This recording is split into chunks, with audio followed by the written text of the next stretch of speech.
Hey family, it's Marv. One rep at a time. We're going to do an exercise tutorial on a kettlebell swing. There's a lot of variations to the kettlebell swing, so whatever cues and tips and tricks and setups I go over, they apply to any. So we'll go over a traditional two-hand kettlebell swing, a one-arm kettlebell swing, a two kettlebell swing, an outside the knees or legs kettlebell swing. So all the same principles apply no matter what swing. And then the swing is like the basic bottom floor structure for all kettlebell exercises as far as being able to get them into position. So master the swing, and then you can get into things like snatches, cleans, all that good stuff.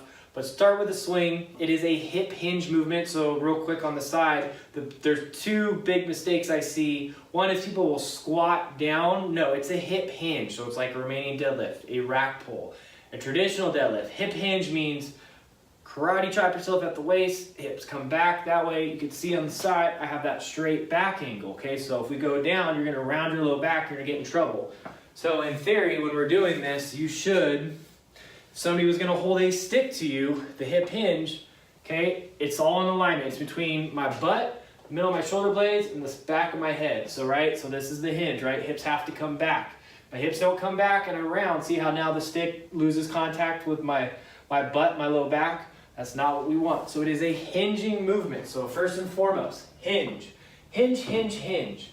If you're not familiar with a hinge, I still feel to this day like a cable pull through is just a great way to learn that. So I will include the video for one of the very first tutorial videos I ever did in One Rep Layer version 1.0. Like it was like a Facebook Live video, so I know the quality is not great, but the coaching points and cues and tips and tricks are on point. So let's do a traditional kettlebell swing, a wide stance, wider than shoulder width. Toes are not straight on, they're pointed outwards.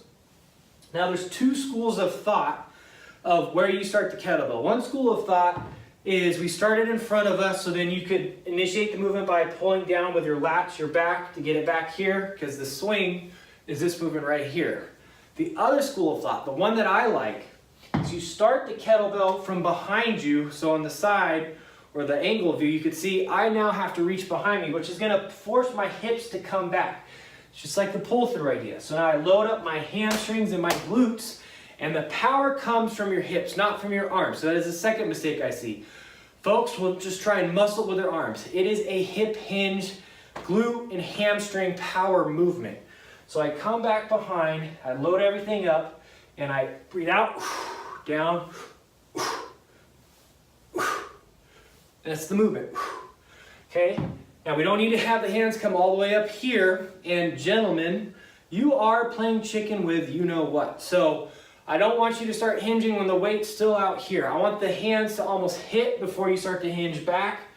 So it gives you a lot more power and explosiveness. So really close.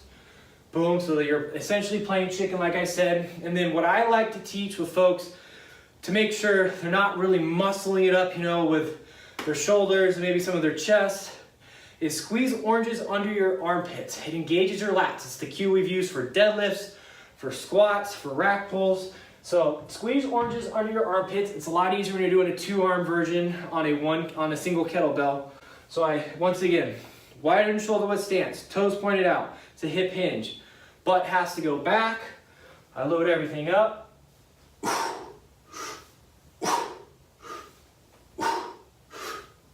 That's the breathing. You breathe out as you extend. I'm squeezing oranges under the armpit. I'm explosively coming up with the legs. Boom. So that's how a traditional. Now you can do a one arm. So the one arm version, boom.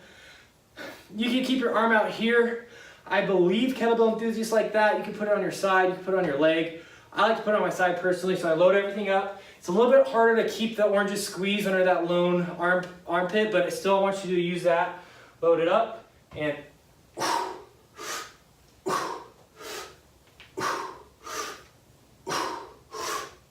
so there's that. Now, say you're at home and you want to do two kettlebells, right? Your single kettlebell, you've gotten strong enough, or you're at your gym, don't have kettlebells strong enough, or you just want to change it up. You could do two separate kettlebells in between the legs, So once again, personally, I like to start with it behind me so it forces hips back, load up the hamstrings and glutes, explode forward.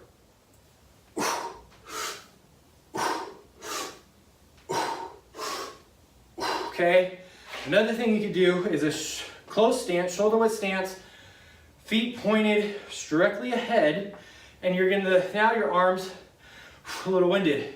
This is a great cardiovascular building exercise as well. Are gonna be on the outside of your legs. So we solid it up. Now this is gonna be a lot harder in the starting position to keep that spine, right, nice and neutral. So keep that back straight, explode up.